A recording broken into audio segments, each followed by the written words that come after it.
읽은 본문으로 레위가 예수를 따르니라 라는 제목으로 하나님의 말씀을 나누겠습니다. 예수님은 창조주이십니다. 예수님은 하나님의 아들이십니다. 지금도 살아계십니다. 그 예수님이 저와 여러분을 사랑하십니다. 자, 우리 옆분들하고 한번 인사할까요? 예수님이 우리 성도님 사랑하십니다. 예수님 사랑하십니다. 네, 사랑하십니다. 정말 사랑하시고 인도해 주셨습니다. 자, 이제 교회로 부름받은 우리는 여러분 각자가 다 교회입니다. 이제 예수님께 가까이 하고 예수님과 동행해야 됩니다. 예수님과 동행할 수 있도록 예수님 우리를 부르고 계시고, 그리고 따라갈 수 없는 그 이유들을 하나씩 섬세하게 다루어 주시죠. 예수님이 베드로를 찾아가셨잖아요. 베드로의 장모님을 고쳐주셨고, 또 그와 계속 만나면서 따라올수록 도와주셨듯이 저와 여러분들도 우리가 온전히 예수님을 따라갈 수 있도록 도우십니다. 여러분 그 도우심을 다 받아서 누리시기를 주님의 이름으로 축복합니다.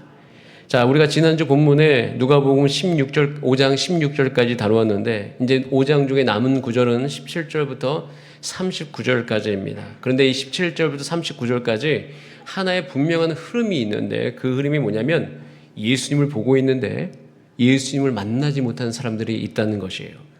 그러니까 예수님을 보고 있는데 예수님을 만나지 못하게 만드는 생각들의 흐름들이 이 남은 17절부터 39절까지의 말씀 안에 있습니다. 그러니까 예수님을 만나지 못하는 이유가 예수님이 계시지 않아서가 아니라 예수님을 만날 수 없게 만드는, 그러니까 보고도 있는데 만날 수 없게 만드는 생각들이 진짜 문제라는 것이 우리가 남은 이 5장 안에서 드러나고 있는 것이에요. 그래서 저와 여러분들은 오늘 이 말씀 앞에서 우리를 물어야 됩니다. 내가 지금 어떤 생각으로 살아계신 예수님 앞에 서 있는가를 물어야 됩니다. 내 생각 속에서도 예수님을 만나지 못하는 생각이 스며들어 있을 수 있기 때문이에요. 자, 예수님을 만나지 못하게 하는 첫 번째 생각이 나와요. 자, 17절부터 26절까지 중풍병자를 고치신 예수님 나옵니다. 자, 그때 예수님께서 그들의 놀라운 믿음을 보고 이렇게 말씀하시는데, 자, 우리 5장 20절 말씀을 같이 한번 읽어보겠습니다. 시작. 예수께서 그들의 믿음을 보시고 이르시되 이 사람아 내 죄사함을 받았느니라 하시니, 죄사함을 받았다, 병도 고쳐주고 죄사함도 이야기하십니다. 자, 그 장면을 보고 있던 서기관과 바리새인들이 이렇게 이야기하죠. 서기관과 바리새인들이 생각하여 이르되, 그러니까 생각했던 거예요. 생각해서 이르렀는데 어떤 생각을 말하냐면, 이 신성모독하는 자가 누구냐? 오직 하나님 외에 누가 능히 죄를 사하겠느냐? 그러니까 서기관과 바리새인들은 이렇게 생각하고 있어요. 오직 하나님 외에 누가 능히 죄를 사하겠느냐? 즉 죄를 사하는 권세를 가진 자가 없다라는 것이죠. 자, 이 말은 겉으로 보기에 굉장히 좋은 신앙 고백처럼 보입니다. 자, 그런데 실제로는요, 서기관과 바리새인들이 이렇게 이야기하지만 그 의로움을 판단하는 기준을 지금 누가 가지려고 하냐면 하나님께 있다는 고백으로 자기가 가지려고 있고 그것을 행사하려고 하는 그 의중이 그 안에 좌변에 많이 깔려 있는 것이에요. 그러니까 죄사함은 하나님만 하신다, 이 말 자체는 옳죠. 그런데 이 말을 이용해서 예수님을 부정하면서 그들은 끝까지 의로움의 판단 기준을 자기 손에 쥐고 있으려고 하는 것이에요. 그래서 곧 의로움은 누가 결정한다? 내가 결정한다는 것이에요. 그러니까 하나님께서 옳게 하신 것을 보지 못하고, 또 무엇보다도 이런 마음이 그 안에 있으면 하나님께서 지금도 새롭게 일을 하고 계시거든요.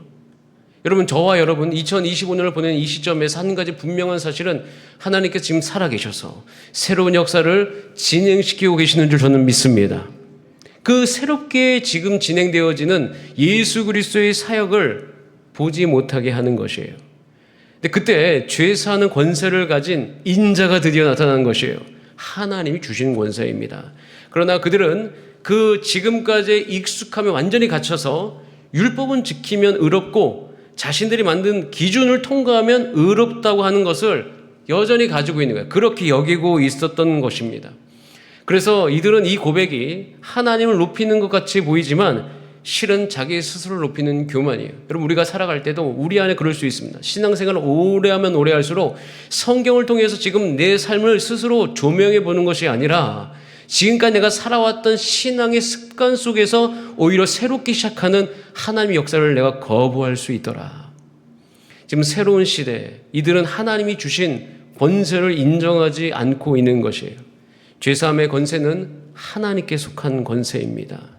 이 권세를 하나님께로부터 위임받아서 예수님께서 지금 행하고 계시는데 그 사실을 모르는 거죠. 사실 이것은 겸손히 하나님 앞에 있는 자만이 알 수 있는 것이에요. 그러니까 바리새인과 서기관들 이런 생각들은 이 생각으로 예수님을 만나지 못합니다. 자, 예수님을 만나지 못한 둘째 생각이 나와요. 30절에 이렇게 되어 있습니다. 그러니까 레위는 마태인데 마태가 이제 예수님을 영접해서 잔치를 벌이자 바리새인과 서기관들이 30절에 이렇게 이야기합니다. 바리새인들과 그들의 서기관들이 그 제자들을 비방합니다. 너희가 어찌하여 세리와 죄인과 함께 먹고 마시느냐. 지금 그들의 생각 속에 뭐가 있는 거예요?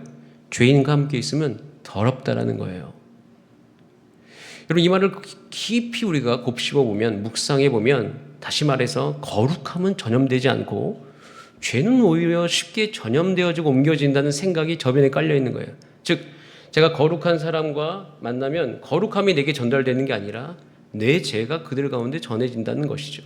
그러니까 거룩함은 쉽게 옮겨지지 않고 죄는 쉽게 옮겨진다. 이런 생각이 그들 생각 속에 있는 것이에요. 이런 생각이 있기 때문에 그들이 선택한 방식은 뭐냐면 죄인들과 함께 거하지 않는 것입니다. 거리를 두고 선을 긋고 분리시켜버려요. 여러분, 이 생각 속에 오는 치명적인 문제가 있죠. 그것은 뭐냐면 자기 역시 죄로 병든 존재라는 인식이 없는 거예요. 바리새인과 서기관들도 죄인입니다. 그들도 예수님이 필요한 거죠. 원래 의로움이라는 것은 하나님께로부터 와서 덧입는 것인데 그는 그것을 모르고 있는 것이에요. 그러니까 그래서 오히려 죄인과 함께하지 않으면 의인이 된다고 여기고 이로 말미암아 의로움이 하나님께로부터 받는 선물이다라는 사실을 완전히 잊어버리는 거예요. 사실 그들은 거룩함을 지키려고 했지만 정작 하나님의 은혜가 흘러가는 길을 차단하고 있는 것이죠. 그래서 그들은 이렇게 이야기하고 있는데, 자, 우선 31절 말씀을 다 함께 한 목소리로 읽어봅니다. 시작. 예수께서 대답하여 이르시되 건강한 자에게는 의사가 쓸데없고 병든 자에게라야 쓸데있나니라고 되어 있어요. 예수님께서 대답하여 이르시되 건강한 자에게는 의사가 쓸데가 없고 병든 자에게라야 쓸데가 있다. 자, 이 말 속에 한 가지 그들 가운데 이야기하는 것이 뭐냐면 이 말 속에서 너희는 지금 나를 필요로 하지 않고 있구나 라고 그 마음속에 속삭이고 있는 것이에요. 그리고 그들은 스스로 방법을 세워서 그것이 거룩해질 수 있다고 착각을 하는 것인데 여러분, 그 생각으로 예수님을 만날 수가 없습니다. 자, 예수님을 만나지 못하게 만드는 세 번째 생각이 있어요. 38절에 이렇게 되어 있어요. 새 포도주는 새 부대에 넣어야 할 것이라. 여러분, 당연히 새 포도주는 반드시 새 부대에 넣어야 됩니다. 여러분, 낡은 부대에 새 포도주 넣으면 발효되면서 나오는 압력을 견디지 못해서 부대가 터져버리고 새롭게 힘들게 담갔던 포도주는 쏟아져 버리죠. 그런데도 불구하고 새 부대에 담으려고 하지 않고 있다는 것이에요. 이것이 누구나 다 들으면 이게 얼마나 어리석은 짓인 것을 다 알 것인데 그들은 새 포도주를 새 부대에 담지 않고 있죠. 그러면 포도주를 다 잃어버린데도 불구하고 그러니까 포도주가 다 쏟아지죠. 그런데 포도주는 내가 그냥 버릴래. 그러면서 부대를 새 것으로 바꾸고 싶지 않은 그들의 마음을 말씀하고 있는 거예요. 그러면서 그들의 마음이 정확히 어떠한지를 39절에 진단하고 계시는데 묵은 포도주를 마시면서 새 것을 원하는 자가 없다라고 이야기하는 거예요. 그리고 오히려 묵은 것이 좋다는 것이에요. 그러니까 새 포도주 싫다. 그러니까 이렇게 포도주까지 거부하면서 변화 자체를 원하지 않는 마음이 있다라는 것을 말씀하고 계시는 거예요. 우리가 예수님 만나면요, 삶이 새롭게 됩니다. 그런데 왜 예수님을 만나도 변화되지 않느냐면 자신의 생각 때문에 안 된다는 것을 우리 가운데 보여주고 계신 거예요. 지금까지 살아온 방식이 너무 익숙하기 때문인 것입니다. 그래서 그들은 그들의 생각을 바꾸려고 하지 않습니다. 그러니까 죄사하는 권세가 예수님께 있는 것이 아니다. 율법을 지켜온 나에게 있다라고 외치면서 예수님을 거부하고 있고, 거룩함은 죄인에게 전달되지 않는다. 거룩하게 하시고 죄사하시는 예수님의 권세를 인정하지 않고, 나는 이미 충분해. 그렇기 때문에 새 것 필요 없어. 라고 여기면서 예수님을 거부하고 있는 것이죠. 그러니까 새 생명을 내가 받지 않더라도 그냥 익숙한 거 버리지 않을래. 그러니까 은혜를 거절하는 이유가 은혜가 부족한 게 아니라 우리의 안에 변화를 두려워하는 마음이 있기 때문인 것이에요. 예수님 때문에 바뀌고 싶지 않은 거예요. 예수님 만나면 그분의 말을 들어야 됩니다. 그분이 창조주이시고 그분이 지금도 다스리고 계시는데 어찌 그분의 말 앞에서 우리가 잠잠히 있을 수 있습니까? 그래서 예수님 때문에 바뀌고 싶지 않기 때문에 예수님을 만날 수 없는 것이에요. 지금도 여전히 그렇습니다. 예수님을 만나지 못하게 하는 가장 큰 장애물은 우리의 생각일 수 있습니다. 여러분, 깨닫는 은혜가 있기를 주님의 이름으로 축복합니다. 우리의 생각 때문에 예수님을 만나지 못할 수 있다. 그러니까 이런 생각들이 있기 때문에 예수님을 눈앞에 두고도 지금도 마찬가지예요.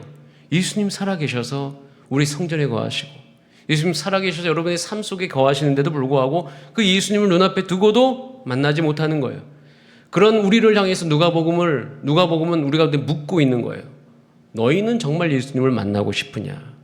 아니면 그저 살아왔던 대로 너희 자신을 지키고 싶은가? 자, 이 질문 앞에 우리가 누가복음 5장 앞에 서 있는 것입니다. 자, 그런데 이런 5장의 흐름 속에서 한 가지를 보여주는데 이 모든 흐름에 역행하는 인물이 누가복음 5장 중간에 탁 나오게 됐는데 그가 바로 레위입니다. 마태이죠. 자, 우리 27절 말씀을 같이 한번 읽어볼까요? 그가 누구인지 시작. 그 후에 예수께서 나가사 레이라 하는 세리가 세간에 앉아 있는 것을 보시고 나를 따르라 하시니. 자, 그 후에 나가사, 이 그 후에 나가사라는 걸 보면서 이 레위가 어디 사는 누구였는지를 좀 볼 수 있는데, 자, 이 그 후에 나가사라는 것은 앞에 있는 장소와 내용을 그대로 이어받는다는 의미를 갖고 있기 때문에 그 앞에 장소가 무엇이냐면 누가복음 4장에 보면 예수님께서 갈릴리 가버나움에 내려오셨던 이야기가 나오고 안식일을 가르치신 모습이 묘사되어 있습니다. 그리고 이제 사역을 시작하실 때 여러분 잘 아시는 것 같이 베드로의 만남 속에서 누가복음 5장 1절에 보면 무리가 몰려와서 하나님의 말씀을 들을 때에 예수님께서 게네사렛 호수에 계신다고 되어 있잖아요. 게네사렛 호수는 갈릴리 호수요, 가버나움의 인근이죠. 자, 그래서 레위는, 그러니까 즉 마태는 누구였는가? 세관인데, 그러니까 레위가 있었던 곳은 가버나움 일대라는 것을 알 수 있습니다. 그럼 가버나움은요, 국경에 있고 또 상업업의 중심지입니다. 그래서 물류와 그다음에 운송을 해야 되는데 육상과 그 호수에, 그러니까 갈릴리 호수, 갈릴리 바다와 만나는 지점이기 때문에 그런 어떤 물류적인 부분들이 굉장히 많이 일어나는 곳이기도 합니다. 게다가 여기가 헤롯 안티파스의 관할 지역이었어요. 그는 권력욕이 있기 때문에 잘 보여서 로마에 잘 모여가지고 또 자기가 권력을 잡기를 원했기 때문에, 자, 이곳은 누가 있기 가장 최적의 장소이냐면 세관이 존재하기에 굉장히 최적의 장소인 것이에요. 즉 이 마태는 누구였냐면 가버나움에 상주하면서 일하던 세리였던 것입니다. 로마를 위해서 통행세, 관세, 또 상업세 등을 징수했을 것이에요. 자, 이런 배경 속에서 마태는 그럼 어떤 사람이었을까? 어떻게 살고 있었을까? 어떻게 해서 그가 그렇게 예수님이 부르자마자 바로 응답을 할 수 있었을까? 여러분, 저는 이게 너무 놀라웠었어요. 우선 근데 마태는요, 사회적으로 보면요, 민족을 배신한 사람처럼 여깁니다. 그러니까 세리라는 사람들이 그렇게 여겨지는 거예요. 왜냐하면 착취의 상징이잖아요. 그들은요, 원래 부과된 세금보다 더 많이 징수했어요. 이유는 더 많이 징수해야지 자기가 로마에게 주고 또 자기도 그것을 쓸 수 있기 때문이죠. 그렇기 때문에 이미 유대 사회 안에서는 외부인이고 정체성이 끊어진 사람처럼 여겨지는 경우들이 많습니다. 자, 문화적으로도요, 굉장히 이중 문화를 갖고 있죠. 일상화에서는 아람어를 쓸 수 있고 행정과 상업을 할 때는 헬라어를 써야 되고, 그리고 또 이 마태가 히브리어도 할 수 있습니다. 그렇기 때문에 이중 문화 속에서 살아야 했던 인물이 바로 그 마태예요. 그리고 여러분 세리로 살아남기 위해서 글을 쓸 수 있고 여러 가지 감각들을 많이 익히고 있었기 때문에 훗날에 마태복음을 썼을 때 그 마태복음 안에 있는 치밀한 구조와 그 정리된 흐름 안에서 이 마태의 이 능력이 나오기도 합니다. 자, 종교적으로 또 마태는요, 그래서 성경을 몰랐던 사람이 아니에요. 성경을 알고 있었다고요. 그런데 마태는 그것 때문에 괴로웠어.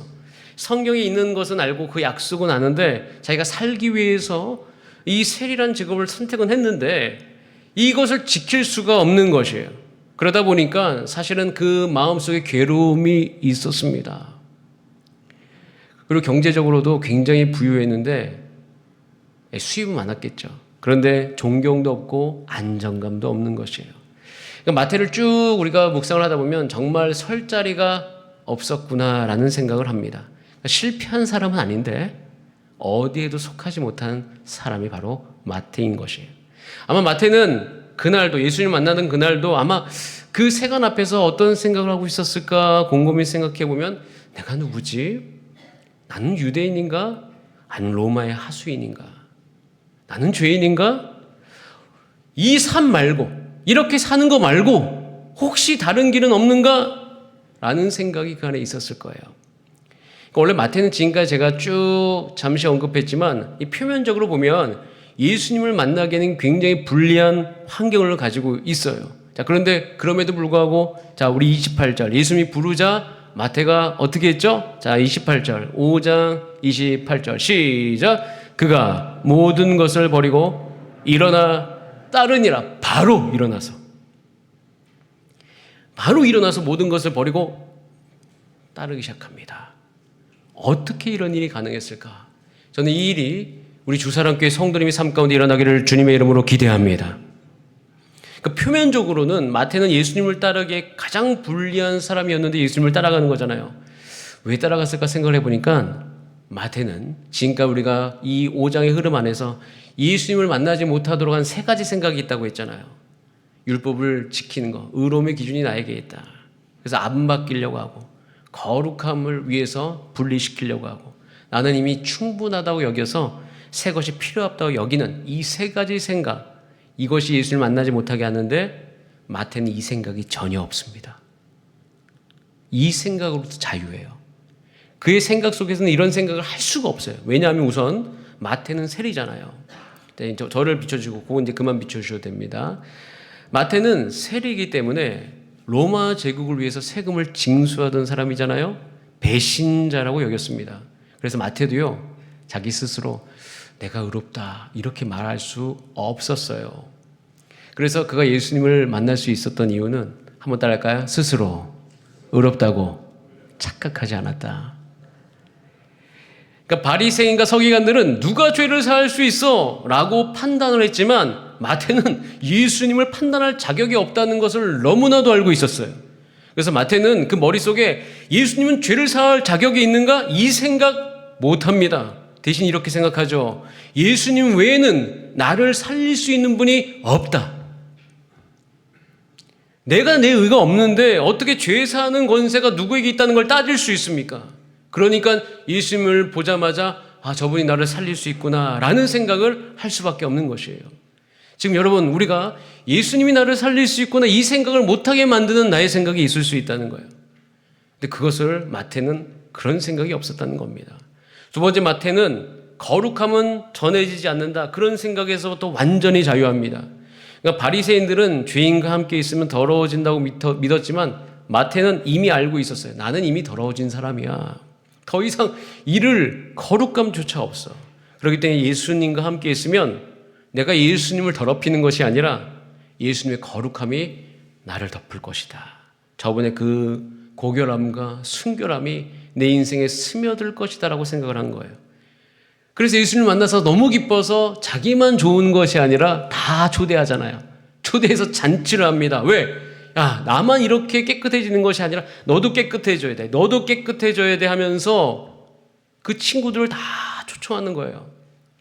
예수님 만나면 다 치유받고 거룩해질 수 있다. 오히려 거룩함이 전염된다는 사실을 알게 됩니다. 세 번째, 마태는요, 나는 새 것을 원하지 않아. 이런 생각이 없어요. 그러니까 바리새인들은요, 묵은 포도주를 좋아했잖아요. 그러니까 안정감이죠. 기득권이죠. 이것을 버리고 싶지 않은데 마태에게 있어서는 묵은 포도주는 버리고 싶은 거예요. 부끄러운 거죠. 내가 이렇게 살았던 것이 너무 부끄러운 것이에요. 그리고 벗어나고 싶은 삶이 있었어요. 그리고 오히려 그는 지킬 것이 없었어요. 그래서 새 부대가 준비되어 있었던 사람이에요. 자기 인생을 바꿀 준비를 하고 있었던 것입니다. 그렇기 때문에 사실 마태는 이 표면적으로 보면 예수님을 만나기에 가장 부적합한 사람이다라고 볼 수 있으나 오히려 그의 생각을 살펴보면 예수님 만나기 딱 좋은 상태이구나 라는 것을 알 수 있죠. 자, 그래서 예수님께서 나를 따르라 하심에 그대로 따랐잖아요. 그래서 원래 레위라는 것은 이 자기의 어떤 혈통에 관련된 이름 아닙니까? 레위 지파가 기억나잖아요. 근데 마태라는 이름은 여호와의 선물이다라는 뜻을 갖고 있습니다. 이렇게 이제 앞으로 자기의 정체성을 이 은혜 안에서 정의 내리기 시작하죠. 여러분, 오늘 이 말씀을 통해서 우리가 2025년을 마무리하는 이 시점에서 한 가지를 살펴보셔야 되는 것은 혹시 우리가 예수님을 눈앞에 두고도 만나지 못하는 이유가 내 생각 때문은 아닌가? 오히려 내 생각이 예수님을 만나는데 방해가 되지 않는가? 그렇기 때문에 우리는 예수님을 만날 때 예수님을 평가하거나 예수님에게서 방어하거나 오히려 예수님을 거부하는 일들이 있지 않은가? 그런데 그 흐름 속에서 마태는 예수님을 평가하지 않았고 예수님을 방어하지 않고 예수님께 자기 자신을 맡깁니다. 저도 이렇게 쭉 성도님들과 함께 목회를 해보면서 은혜 받는 분들이 누구신가? 예수님 눈앞에 계시는데 이 마태와 같은 분들입니다. 예수님이 필요하구나. 오늘 예수님 없으면 죽는 거구나. 그래서 새로운 삶에 대한 변화가 아주 깊으신 분들이에요. 제가 예수님을 처음 만났을 때 고등학교 2학년 1월 달이었습니다. 그때 제 마음속에 이런 마음이 있었어요. 내 삶이 달라지고 싶다. 이렇게 살고 싶지 않다. 이 치열한 경제 속에서 저런 애들과 함께 지내고 싶지 않다. 뭔가 새로운 삶이 없을까? 그러던 중에 예수님을 만났던 거예요. 여러분, 우리 교회는 예수님을 만나야 됩니다. 그리고 저는 한 가지 기도합니다. 이 지역사회에 예수님이 필요한 분들이 우리 교회에 와서 예수님을 만나게 되기를 주님의 이름으로 기도합니다. 그렇기 때문에 우리는 이 흐름 속에서 우리 스스로를 점검해 봐야 되는 것이죠. 그래서 우리는 어떻게 해야 될까? 자, 우리 32절. 32절이 우리 삶에 이루어져야 되는 거죠. 자, 같이 읽어봅니다. 시작. 내가 의인을 부르러 온 것이 아니요 죄인을 불러 회개시키러 왔노라. 이것은 무슨 말일까요? 내가 스스로 의인이라고 여기는 자를 불러 온 것이 아니라, 자, 그 다음에 이게 아니라 의원이 필요한 자를 불러 회개시키러 왔노라라는 의미를 갖고 있죠. 더 나아가서는 이렇게 이야기할 수 있어요. 내가 스스로 의인이라고 여기는 자를 부르러 온 것이 아니라 예수님이 필요한 자를 불러서 회개시키러 왔노라. 우리 모든 사랑하는 우리 주사랑교회 성도 여러분, 예수님을 만나지 못하는 것은 환경이 아니라 우리의 생각이었다는 것을 알 수 있습니다. 그리고 그 생각을 뛰어넘어서 예수님 만나는 유일한 길은 다시 말씀 앞에 서는 것이에요. 저희가 이제 시편 119편 하루 한 장 묵상하고 있는데 119편을 저희가 월화수 3일에 걸쳐가지고 이렇게 나눠서 합니다. 그래서 여러분 여기 삽지에 보면 3일 동안 말씀 제목이 있어요. 그래서 첫째 날은 말씀은 가족을 만든다. 말씀은 해결의 길이다. 말씀은 인생을 만든다. 그래서 말씀으로 이어진 가족, 말씀으로 빚어진 인생. 우리 교회 2020년 하나님 주신 표어가 사랑으로 이어져 함께 자라가는 주사랑교회입니다. 그래서 우리 모든 소그룹은 마디인 것이죠. 저는 다시 말씀으로 우리가 가족이 되기를 소원합니다. 여러분, 가족이 되면 어떤 일이 일어나죠? 밥을 같이 먹을 수 있어요. 여러분 보세요. 박사하고 초등학교 졸업생이 같이 밥을 먹는 공동체가 가족밖에 더 있습니까? 가족은 박사인 아들과 그리고 어머니, 정말 그 아이들을 키워내기 위해서 애를 쓴 어머니와 함께 밥을 먹는 것이 가족이죠. 이런 공동체 세상에 어디 있어요? 근데 교회가 딱 그래요. 교회는 모든 사람들이 밥을 함께 같이 먹을 수 있는 것이죠. 저는 그래서 오히려 이것이 말씀으로 말미암아 다시 세워지는 가족, 그리고 이 공동체성을 말씀으로 회복시켜 줄 뿐만 아니라 이제 말씀으로 우리 인생이 빚어져 간다. 자, 그래서 여러분 새벽에 나오시길 바랍니다. 나올 수 없으면 이제 실시간 방송을 켜셔서 함께 예배에 참여하시길 바랍니다. 저는 이제 우리가 예수님을 더 이상 분석하지 말고 예수님을 더 설명하지 말고 말씀 앞에 우리 삶을 맡기기를 소원합니다. 전 아직도 제가 몇 번을 이야기했지만 제가 대학교 1, 2학년 시절 2학년 때 정근모 교수님의 수업을 들으면서 한 가지, 그분이 이제 신앙을 제가 좀 많이 영향을 받았는데 그분이 이런 이야기를 하더라고요. 학생들에게 과학 시간이었는데 그때 이제 예수 안 믿는 친구들도 있었는데 너희가 예수 성경을 딱 들면서 수업 시간에 일반 수업 시간에 성경을 들면서 성경을 증명하려고 노력하지 말고 성경을 빨리 믿음으로 말미암아 누려라라는 이야기를 했어요. 제가 그 이야기를 듣고 너무 충격을 받았어요. 아, 성경을 내가 증명하려고 했구나. 저는 그때 그래서 원래 제가 토목설계공학을 전공함에도 불구하고 1학년 때 교양 과목을 뭐 세계 종교의 이해, 현대 철학의 이해 뭐 이런 것들 다 들었어요. 왜냐하면 예수님을 이해하고 싶어서. 그런데 제가 그때 알았어요. 아, 이것은 증명하는 것이 아니구나. 저도 원래 수학과학을 좋아했던 사람으로서 이 어떤 신앙적인 부분에 대해서 머리로 생각하는데 한계를 지녔던 사람입니다. 제가 그때 결단한 것은 마태와 같은 결단이에요. 아, 내가 판단하지 않겠다. 성경을 증명하지 않겠다. 그러면서 오히려 그 성경 말씀을 믿는 믿음으로 내가 누려야 되겠다. 결단을 했죠. 자, 그러자 한 가지가 분명히 생깁니다. 따라할까요? 초월적인 인생이 되더라. 여러분, 우리가 아무리 합리적이어도 부부간의 문제를 합리적으로 해결이 안 됩니다. 부부간에 그렇게 합리적이면 왜 이혼을 할까요? 너무 합리적이어서 이혼하는 거 아닙니까? 참을 수 없기 때문에. 그것을 버틸 수 있는 건 뭐예요? 초월적인 힘이죠. 사랑이어야 됩니다. 자녀를 어떻게 우리가 인내하면서 끝까지 우리가 길러낼 수 있습니까? 합리적으로 안 되죠. 초월적인 삶. 사실 우리 인생에 가장 필요한 건 합리성도 중요하지만 초월적인 삶이 우리 가운데 왔을 때에 우리 인생은 행복해지는 것을 경험합니다. 우리를 그렇게 초대하고 계시는 거예요. 여러분, 이것을 위해서 예수님이 이 땅에 오셨습니다. 여러분의 삶이 함께 말씀을 묵상하고 기도로 호흡함으로 말미암아 하나님의 능력을 덧입는 여러분의 삶이 되시기를 주님의 이름으로 축복합니다. 우리 옆분들하고 인사할까요? 예수님이 우리와 함께 하십니다. 자, 우리 다 함께 이 시간 그 예수님 앞에 나가서 우리의 생각을 내려놓고 기도합시다. 지금 내가 이 생각 때문에 예수님 못 뵀네요. 깨닫는